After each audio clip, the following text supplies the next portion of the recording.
Maharashtra Indian രാഷ്ട്രീയത്തിൽ വളരെ വലിയ ചലനങ്ങൾ ഉണ്ടാക്കുന്നതും തുടർ ചലനങ്ങൾ സൃഷ്ടിക്കുന്നതുമായ ഒരു സംസ്ഥാനമാണ്. എന്നാൽ ഒരു ഉദാഹരണമായ സംഭവം അജിത് പവാറിൻ്റെ വിയോഗത്തോടുകൂടി ഉണ്ടായി എന്ന് മാത്രമല്ല, അതും മഹാരാഷ്ട്രയിലെയും ഒരുപക്ഷെ ഇന്ത്യൻ രാഷ്ട്രീയത്തെ തന്നെ സ്വാധീനിക്കുന്ന തരത്തിലുള്ള വലിയ ചർച്ചകൾക്ക് കാരണമായിരിക്കുകയാണ്. മഹാരാഷ്ട്രയിൽ ഇപ്പോൾ സംഭവിച്ചു കൂടാത്തതാണ്, ഒട്ടും നമ്മൾ നനയ്ക്കാതെ സംഭവിച്ചു പോയതാണ്. പക്ഷേ അത് മഹാരാഷ്ട്രയിൽ ഉണ്ടാക്കാൻ പോകുന്ന ചലനങ്ങൾ ഒരുപക്ഷെ അത് ഈ അടുത്ത ദിവസങ്ങളിൽ വളരെ പ്രത്യക്ഷമായി വന്നുകൊള്ളണമെന്നില്ല. പക്ഷെ വരുന്ന ആളുകളിൽ വളരെ കൃത്യമായ ഒരു രാഷ്ട്രീയ അസ്ഥിരതയ്ക്ക് വഴിയൊരുക്കാവുന്ന മാറ്റങ്ങളുണ്ടായിരിക്കും. കാരണം എന്ന് പറയുന്നത് മഹാരാഷ്ട്ര എപ്പോഴും ഏറെക്കാലം പരിശ്രമിച്ചിട്ടാണ് BJP വരുതിയിൽ കൊണ്ടുവന്നത്. അപ്പോൾ അത് ഒട്ടും നനച്ചിരിക്കാതെ സംഭവിച്ച ഈ കാര്യത്തിൽ പെട്ടെന്നൊരു യൂട്ടേൺ എടുത്ത് നിൽക്കുകയാണ്. കണ്ണുകളെല്ലാം സുനേത്രയിലേക്ക് തന്നെയാണ്, അദ്ദേഹത്തിൻ്റെ ഭാര്യ. ഇപ്പോൾ അവരെ കേന്ദ്രബിന്ദുവാക്കിക്കൊണ്ട് കാര്യങ്ങൾ മുന്നോട്ട് പോകാനാണ് സാധ്യത. ഒരുപക്ഷെ വളരെ സീനിയറായിട്ടുള്ള നേതാക്കൾ അവിടെ ഉണ്ട്. പക്ഷെ ആ നേതാക്കൾ ഉള്ളപ്പോഴും സുനേത്രയിലാണ് ശ്രദ്ധ. കാരണം മറാത്ത്വാദയിലെ ഒരു കുടുംബത്തിലാണ് ഇവരുടെ ജനനം. അവിടെ പത്മസിംഗ് എന്ന് പറയുന്ന പഴയ MP-യുടെ സഹോദരിയാണിവർ. ഈ അജിത് പവാറിൻ്റെ തണലിൽ വളർന്ന ഒരു വനിതയല്ല. വലിയ ബിസിനസ് സംരംഭങ്ങളുടെ മുൻനിരയിലുണ്ട്. പിന്നെ ചില അന്താരാഷ്ട്ര എന്താണ് നമ്മുടെ ഫ്രാൻസിലെ വേൾഡ് എൻ്റർപ്രണർഷിപ്പ് എന്ന ആഗോള സംഘടനയുടെ ഒരംഗമാണ് അവർ. പിന്നെ ഈ വിദ്യാനികേതൻ എന്ന് പറയുന്ന ശ്രേഷ്ഠ വിദ്യാനികേതൻ എന്ന് പറയുന്ന ഒരു വിദ്യാഭ്യാസ ട്രസ്റ്റാണ്, അതിൻ്റെ തലപ്പത്തുണ്ട്. പിന്നെ ഒട്ടേറെ ബിസിനസ് സംരംഭങ്ങളുടെ തലപ്പത്തുണ്ട്, വലിയ സ്വാധീനമുണ്ട്.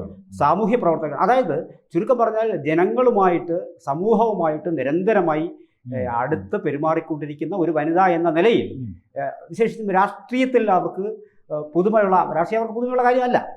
അപ്പോൾ ഈ സാഹചര്യത്തിൽ അവർക്ക് കൂടുതൽ സാധ്യത കൽപ്പിക്കുന്നുണ്ട്. മാത്രമല്ല ഇപ്പോൾ മഹായുതി സഖ്യം, ഈ സഖ്യം ഇപ്പോൾ മറ്റാരെങ്കിലും ഈ സഖ്യം ഏറ്റെടുത്താൽ ജനപ്രിയ നേതാവായിരുന്ന ഒരാളാണ്, ഏറ്റവും ജനപ്രിയനായ നേതാവായിരുന്നു അജിത് പവാർ. അജിത് പവാറിൻ്റെ ഭാര്യയ്ക്ക് ചെലുത്താവുന്ന സ്വാധീനത്തിന് ഉപരിയായ ഒരു സ്വാധീനം മറ്റാരെങ്കിലും ചെലുത്താനുള്ള സാധ്യതയും തൽക്കാലം കാണുന്നില്ല. ഒരു പക്ഷേ അങ്ങനെ സംഭവിച്ചാൽ ഇപ്പോൾ ഈ രാജ്യസഭ കാലാവധി കഴിയുന്നതോടുകൂടി ശരത് പവാർ രാഷ്ട്രീയം മതിയാക്കാനുള്ള സാധ്യതകളാണ് കേട്ടത്. അതാണ് ചർച്ചയിലുണ്ടായിരുന്നത്. ഒരുപക്ഷെ ഇങ്ങനെ ഒരു സംഭവം നടന്നതുകൊണ്ട് അത് കുറച്ചുകൂടി ഒരു എക്സ്റ്റൻഷൻ അതിന് സംഭവിച്ചേക്കാം.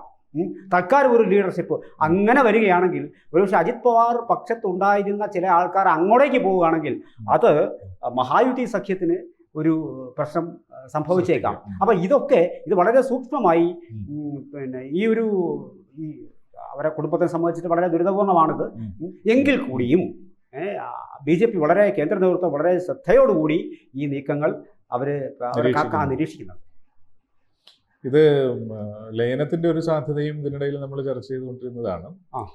അതോടൊപ്പം തന്നെ ശരത് പവാറിന്റെ താല്പര്യങ്ങൾ, ശിവസേനയുടെ താല്പര്യങ്ങൾ, BJPയുടെ താല്പര്യങ്ങൾ എന്ന രീതിയിൽ മഹാരാഷ്ട്ര എപ്പോഴും കലങ്ങമറിയുന്ന ഒരു രാഷ്ട്രീയ സാഹചര്യങ്ങളുടെ കേന്ദ്ര ബിന്ദുവാണ് ഇന്ത്യയിൽ. അപ്പോൾ ഇവിടെ ഈ ലയന സാധ്യത ഇനി എങ്ങനെയായിരിക്കും? സ്വാഭാവികമായിട്ടും അതാണ് ഞാൻ പറഞ്ഞത്. ഇപ്പോൾ പ്രഫുൽ പട്ടേലുണ്ട്, ഛഗൻ ഭുജ്ബാലുണ്ട്, ദിലീപ് വാൽസിംഗ്, ഇവരെല്ലാം അതിനകത്തുണ്ട്. ഇവരെല്ലാം മോശപ്പെട്ട നേതാക്കളുമല്ല. ഇനി മഹാരാഷ്ട്ര നമ്മൾ കണ്ടല്ലോ, ഇപ്പോൾ ശിവസേന പിളർത്തി, NCP പിളർത്തി, എല്ലാം നമുക്ക് കണ്ടതാണ്. പക്ഷേ ഇനിയും ഒരു പിളർപ്പിലേക്ക് പൊയ്ക്കൂടായിക ഈ ഒരു അന്തരീക്ഷത്തിൽ ഒരുപക്ഷെ സംഭവിച്ചു. അതാണ് നേരത്തെ പറഞ്ഞത്. ഈ ഒരു അന്തരീക്ഷത്തിൽ ഒരുപക്ഷെ ഉടനടി ഇത് സംഭവിക്കണമെന്നില്ല. പക്ഷേ വരും ദിവസങ്ങളിൽ രാഷ്ട്രീയമാണ്, ആൾക്കാർക്കെല്ലാം മോഹങ്ങളുണ്ടാകാം. ആ മോഹങ്ങൾ എന്ന് പറയുന്നത് ചില ഇരിപ്പിടങ്ങളാണ്. ആ ഇരിപ്പിടങ്ങൾക്കുള്ള വഴി ഒരുക്കി കൊടുത്താൽ ചിലപ്പോൾ സംഭവിച്ചു കൂടായികയില്ല. പിന്നെ അതിൻ്റെ പിന്നാലെ അവരെ പുലർത്താൻ പിന്നീട് പോകേണ്ടിരും. അത് ഈ രാഷ്ട്രീയ അസ്ഥിരത ഇനി ഒരുപക്ഷെ അവിടെ സംഭവിച്ചു കൂടായികയില്ല. ഇനി ഇവരുടെ മക്കളുണ്ട്, പാർത്ഥും രോഹിതും ഉണ്ട്, 2 പിള്ളേരുണ്ട്. അപ്പോൾ അവർക്കും അവരുടെ രാഷ്ട്രീയ പ്രവേശവും ഈ കാലഘട്ടത്തിൽ സംഭവിച്ചു കൂടായികയുമില്ല. ശരിയാണ്. ഒരു അവസരം ആണല്ലോ ഇങ്ങനെ പല നേതാക്കന്മാരെയും സൃഷ്ടിച്ചിട്ടുള്ളത്. അതെ. അപ്പോൾ ആ ഒരു സാഹചര്യമുണ്ട്, ശരിയാണ്. അല്ല അത് പിന്നെ ഒരു പക്ഷേ നടന്നേക്കാം. പക്ഷെ അതുമായി അല്ലെ, ബന്ധപ്പെട്ട് ഇന്ദിരാഗാന്ധിയുടെ മരണത്തിന് ശേഷം രാജീവ് ഗാന്ധി പോലെ നിരന്തരം നമ്മൾ പലരും ഇത്തരത്തിൽ കണ്ടിട്ടുണ്ട്. എന്നാൽ പലരും അപ്രസക്തരായിട്ടുണ്ട്. ഇപ്പൊ കരുണാകരന് ശേഷം മുരളീധരൻ വന്നപ്പോൾ വലിയ മാറ്റങ്ങളൊന്നും സൃഷ്ടിക്കാൻ സാധിച്ചില്ല. കരുണാകരന്റെ യുഗം അവസാനിച്ചു, തുടരാൻ പറ്റിയില്ല എന്നതുപോലെ അവിടെ സാധ്യതയുണ്ടോ? അല്ല, ഇതിൽ ഇപ്പോ ഫോർ ദ ടൈം ബീയിങ് ആ കുട്ടികൾ രംഗത്തേക്ക് വരുന്നില്ല. കണ്ണെല്ലാം സുനേത്രയിലാണ്. ഇതാണ് അവർ പക്ഷെ മനസ്സ് തുറക്കാൻ പറ്റുന്ന ഒരു സാഹചര്യത്തിലല്ലേ? അല്ല, ഇപ്പോഴാ സാഹചര്യത്തിലല്ല. പണ്ട് പിന്നെ ഇന്ദിരാഗാന്ധിയുടെ മരണത്തോടെ പിന്നെ രാജീവ് ഗാന്ധി വരുന്നത് മറ്റു മാർഗങ്ങളില്ലാതെ, അന്ന് അദ്ദേഹം സേവാദളിന്റെ പിന്നെ തലപ്പത്തൊക്കെ ഉണ്ടായിരുന്നു. അത് പെട്ടെന്ന് ആ ഒരു ജസ്റ്റ് ഒന്ന് അവിടെ കയറ്റി ഒന്ന് പഠിപ്പിച്ച് ഇത് അങ്ങനെ രാഷ്ട്രീയത്തിൽ മറ്റു മാർഗങ്ങളില്ലാതെ എന്ന് പറയുന്നത് വലിയ പ്രസക്തമല്ല. പക്ഷേ അങ്ങനെ നമ്മൾ പറയേണ്ടി വരുന്നത് ആ പാർട്ടിയുടെ ഒരു നയസമീപനം വെച്ചുകൊണ്ട്. അതുകൊണ്ടാണ് ഞാൻ പറഞ്ഞത്, കോൺഗ്രസിനെ സംബന്ധിച്ചിട്ട് അവിടെ നിന്നൊരു ആളുണ്ടാവണം. അതെ അതെ, നമ്മുടെ വോട്ടേഴ്സിനെ സംബന്ധിച്ചോ ഭാരതീയരെ സംബന്ധിച്ചോ നല്ല വിഷയം. പക്ഷെ കോൺഗ്രസിനെ സംബന്ധിച്ച് ഇപ്പോഴും കോൺഗ്രസിന് നെഹ്റു കുടുംബത്തിൽ നിന്നൊരാൾ വേണം. പെട്ടെന്ന് നനച്ചിരിക്കാതെ അത് സംഭവിക്കുമ്പോൾ രാജീവ് ഗാന്ധിയിലേക്ക് അന്ന് എത്തിയത് അവരുടെ നിവൃത്തിയോട് കൊണ്ടാണ് വാസ്തവത്തിൽ. അപ്പൊ ആ ഒരു ഈ പിന്നെ പരിമിതി, ഒരു റാണി ഈച്ച അതിനകത്ത് ഉണ്ടെങ്കിലേ, അപ്പൊ ആ ഒരു സാഹചര്യത്തിലാണ് രാജീവ് നമുക്കറിയാതെ.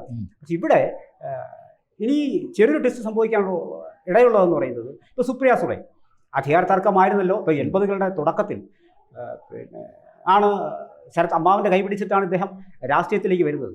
ഇനി 2019 കഴിഞ്ഞാലുള്ള രാഷ്ട്രീയ സാഹചര്യം നോക്കിയാൽ വളരെ രസകരമാണ്. ആ അമ്മാവനെ ഭംഗിയായി തള്ളിപ്പറഞ്ഞുകൊണ്ട് അദ്ദേഹത്തിനെതിരെ മത്സരിച്ചുകൊണ്ട് സുപ്രിയ സുളേക്ക് പിന്നെ അധികാരം കൈമാറാനുള്ള ലക്ഷണങ്ങൾ ശരത് പവാർ കാണിച്ചു തുടങ്ങിയ സമയത്ത് തന്നെ അവർക്കെതിരെ പോലും ഈ സുനേത്ര മത്സരിച്ചിരുന്നുള്ള. അപ്പൊ അവർക്ക് മത്സരിച്ചിരുന്നു. അപ്പൊ അത്രയ്ക്ക് രാഷ്ട്രീയത്തിൽ പിന്നെ അമ്മാവനില്ല മരുമോനില്ല ഒന്നുമില്ല, അത് പക്ക രാഷ്ട്രീയം തന്നെയാണ്. അപ്പോൾ ഒരുപാട് പഞ്ചസാര മില്ലുകളുടെയും പിന്നെ വ്യവസായങ്ങളുടെയും ഒക്കെ തലപ്പത്ത് ഇവർക്കുണ്ട്. കോടികളുടെ ആസ്തിയുണ്ട്. ജനത്തിന്റെ ഈ മറാത്ത്വാദ ഈ രണ്ട് ഭാഗങ്ങളിൽ അവരുടെ വ്യക്തമായ സ്വാധീനം. വലിയ പിന്നെ എന്താണ് ഈ ചേരിതിരിവുകൾക്കൊടുവിലാണ് മഹായുതി ഈ സഖ്യം പിന്നെ ഇത് പിടിച്ചോണ്ട് പോകുന്നത്. അപ്പൊ അത്രയൊക്കെ കൊണ്ടുവന്നിട്ട് ഇന്നിത് പിന്നെ പൊടുന്നനവേ ഒരു പക്ഷേ നാളെ ഒന്ന് ആലോചിച്ച് നോക്കൂ, സുപ്രിയ സുളെ അദ്ദേഹത്തിന് നേരത്തെ ഒരു അനന്തര അവകാശി എന്നുള്ള നിലയിൽ മകളെയായിരുന്നു കണ്ടിരുന്നത്. അപ്പോൾ ഇന്നിപ്പോൾ അജിത് പവാർ ഇല്ല. അജിത് പവാർ ഇല്ലാത്ത സാഹചര്യത്തിൽ അധികാരം വീണ്ടും സുപ്രിയ സുളേക്ക് ശരത് പവാറിന് ഏറെ വയസ്സ് ചെന്നിരിക്കുന്നു. സ്വാഭാവികമായിട്ടും അധികാരം സുപ്രിയയിലേക്ക് കേന്ദ്രീകരിക്കപ്പെട്ടാൽ ഇവിടെ നിന്നുള്ള 40 എനിക്കോട് ശിവസേനയ്ക്ക് 57, പിന്നെ BJPക്ക് 132 138 ആണ്, ഇവർക്ക് 41 ഇവരുടെ സീറ്റ്. ഇങ്ങനെയാണ് മഹായുതി സഖ്യം പോകുന്നത്.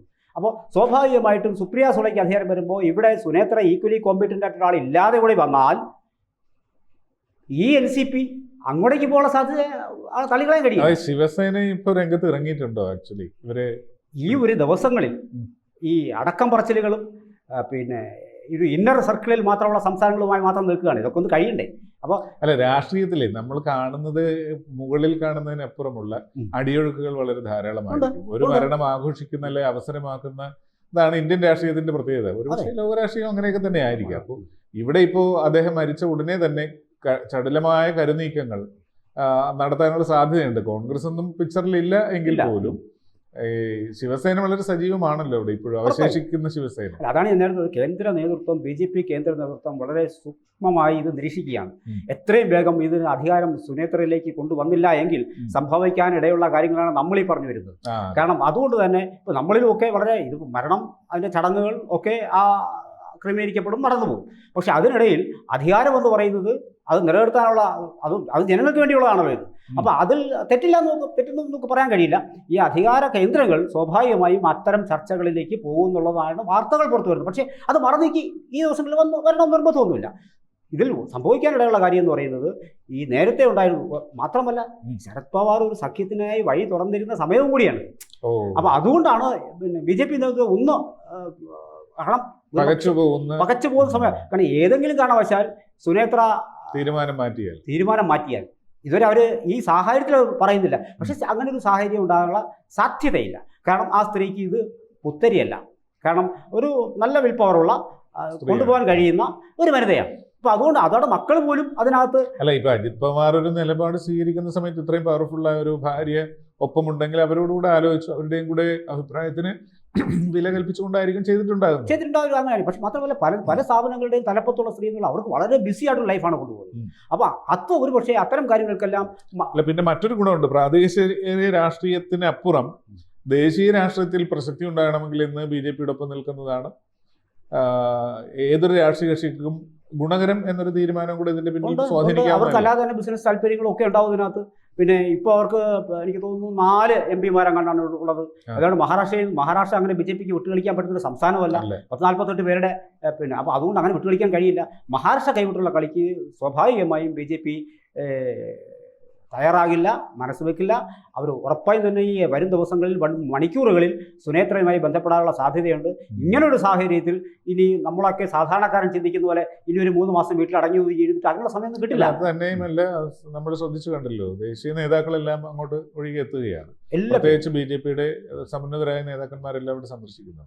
അല്ല, അതിനകത്ത് രാഷ്ട്രീയം മറന്നു തന്നെ എല്ലാവരും. അതെ, സർവസമ്മതനായ ഒരു നേതാവിന്റെ വിയോഗം രാഷ്ട്രീയമായിട്ട് വലിയ കൊടുങ്കാറ്റായി മാറാതെ അത് BJP ആഗ്രഹിക്കുന്ന അതിൻ്റെ ഒരു തുടർച്ചയിൽ ശരിയായ രീതിയിൽ മുന്നോട്ട് പോകാനാണെങ്കിൽ കലക്കവെള്ളത്തിൽ മത്സ്യം പിടിക്കുക എന്നുള്ള ലക്ഷ്യമുള്ളവരും ഇതിനോടൊപ്പം വരാം. പക്ഷെ അതിനുള്ള സാധ്യത പിന്നെ നന്നേ കുറവാണ്. കോൺഗ്രസിലേക്ക് സംബന്ധിച്ചിട്ട് തികച്ചും അപ്രസക്തമായി കഴിഞ്ഞിരിക്കുന്നു എന്നുള്ളതാണ്. അപ്പോൾ അതുകൊണ്ട് എനിക്ക് തോന്നുന്നു പിന്നെ BJP കണ്ടുവയ്ക്കുന്ന അത് ഇപ്പോൾ തൽക്കാലം ഒരു പിളർപ്പിലേക്കോ കാര്യങ്ങൾക്കോ പോകാതിരിക്കുക, സ്റ്റാറ്റസ് കോ പോലെ മുന്നോട്ട് പോകുക. സുനേത്രയെ വരും ദിവസങ്ങളിൽ അധികാര സ്ഥാനത്തേക്ക് കൊണ്ടുവരിക. ഇനി സുനേത്രയെ കൊണ്ടുവരാൻ താമസിച്ചു കഴിഞ്ഞാൽ നേരത്തെ പറഞ്ഞ ഛഗൻ ഭുജ്ബാൽ ഇങ്ങനെ പല ആൾക്കാരുണ്ട്. അപ്പോൾ അവരിലേക്കൊക്കെ അധികാരം പിന്നെ കൈമാറ്റം നടന്നു കഴിഞ്ഞാൽ പിന്നെ ഇതെടുത്ത് കളയുക വലിയ ബുദ്ധിമുട്ട്. തമിഴ്നാട്ടിലുള്ളതുപോലെയൊക്കെ ആളെ ഇരുത്തിയിട്ട് ഞാൻ വരുമ്പോൾ അതൊന്നും ഇവിടെ നടക്കില്ല. എല്ലാവരും ഈക്വൽ. അതുകൊണ്ട് 2 ദിവസം താമസിച്ചാലും സുനേത്രയിലേക്ക് തന്നെ ആയിരിക്കാം വരിക. അത് ഇന്ത്യൻ ദേശീയ രാഷ്ട്രീയത്തിൽ കൂടി വലിയ റിഫ്ലക്ഷൻസ് ചലനങ്ങൾ ഉണ്ടാക്കാൻ സാധ്യതയുള്ളത് കൊണ്ട് സ്വാഭാവികമായിട്ടും ഇവിടെ തന്നെയാണ് വരാനുള്ള സാധ്യത. എന്തായാലും രാജ്യത്തെ എല്ലാ ആൾക്കാരുടെയും കണ്ണ് ഇങ്ങോട്ടാണ്. പ്രത്യേകിച്ച് ഒന്നും ചെയ്യാനില്ലാത്തതുകൊണ്ട് മാത്രമാണ് കോൺഗ്രസിന് ഇതിനകത്ത് പിന്നെ ഒരു പ്ലെയറായിട്ട് വരാൻ റോളില്ല. അതുകൊണ്ടാണ് പ്ലെയറായിട്ട് വരാത്തത്. അതുകൊണ്ടാണ്. കൂടുതൽ വാർത്തകളും വിശേഷങ്ങളും നിങ്ങളിലേക്ക് എത്താൻ ABC മലയാളം സബ്സ്ക്രൈബ് ചെയ്യുക, ബെൽ ബട്ടണും അമർത്തുക.